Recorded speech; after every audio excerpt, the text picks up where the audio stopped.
আমি করি না, করিতে পারি না, আমার পিতা মাতার খেদমত করিও আমার উম্মত, করিও আমার উম্মত। পৃথিবীতে যারা পিতামাতা হারিয়েছে একমাত্র তারাই জানে মাতা পিতা হারানোর কতটা কষ্ট, কতটা বেদনা। এছাড়া আর অন্য কেউই বুঝবে না। আমাদের প্রিয় নবী সাল্লাল্লাহু আলাইহি ওয়াসাল্লাম যিনি পিতামাতা হারা ছিলেন, তিনি উম্মতে মুহাম্মাদীকে উদ্দেশ্য করে বলেন, হে উম্মতেরা, আমি মুহাম্মদ সাল্লাল্লাহু আলাইহি ওয়াসাল্লাম পৃথিবীতে এমন কোনো কাজ নেই যেটা আমি করি নাই, কিন্তু একটা কাজ আমার জীবনে বাকি ছিল, আর সেটা হচ্ছে পিতা মাতার খেদমত। কাজে হে আমার উম্মতেরা, তোমরা পিতা মাতার খেদমত না করে এই কবর দেশে কেউ আসিও না। মনের দুঃখ নিয়ে নবীজি সাল্লাল্লাহু আলাইহি ওয়াসাল্লাম বললেন, আমি করি না, করিতে পারি না, পিতা মাতার খেদমত করিও আমার উম্মত, করিও আমার উম্মত। জন্মের আগে পিতা মরেছে, মাতা মরেছে শিশুকালে,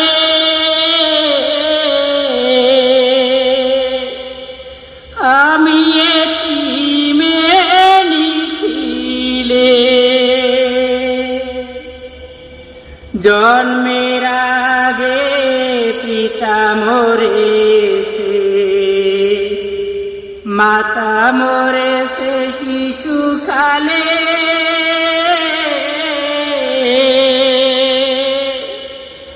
আমি এতিমে লিখিলে। আমার পিতাকে ও আমার মাতাকে সেবি নাই আমি মুহাম্মদ,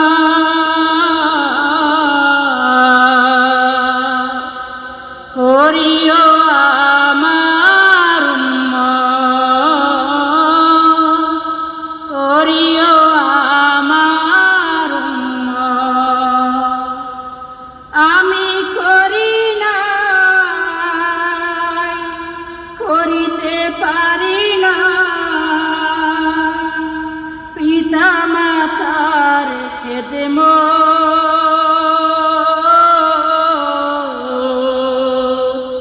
করিও আমার উম্মত, করিও আমার উম্মত।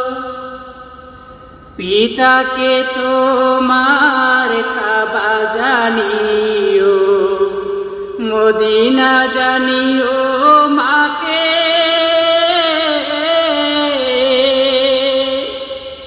যদি গো বাঁচিয়া থাকে। পিতাকে তোমার কাবা জানিও, মদিনা জানিও মাকে,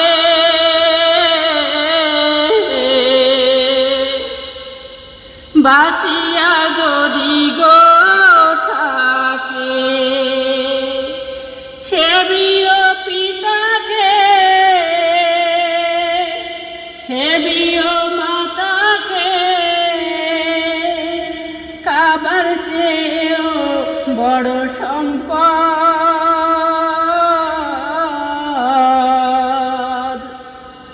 করিও আমার উম্মত,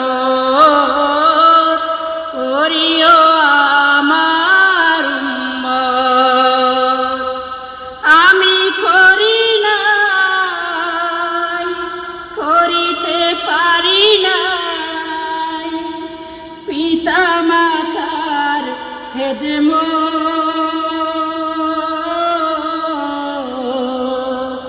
করিও আমার উম্মত, করিও আমার উম্মত।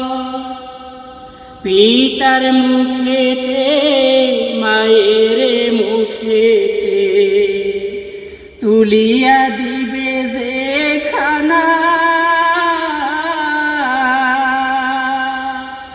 সেই খানা খায় রাব্বানা।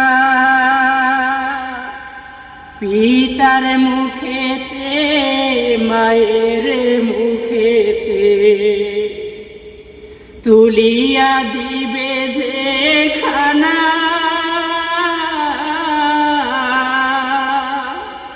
সেই খানা খায় রাব্বানা। শাহ আলম সরকার বলেন তাই দরকার, করো পিতা মাতার খেদমত।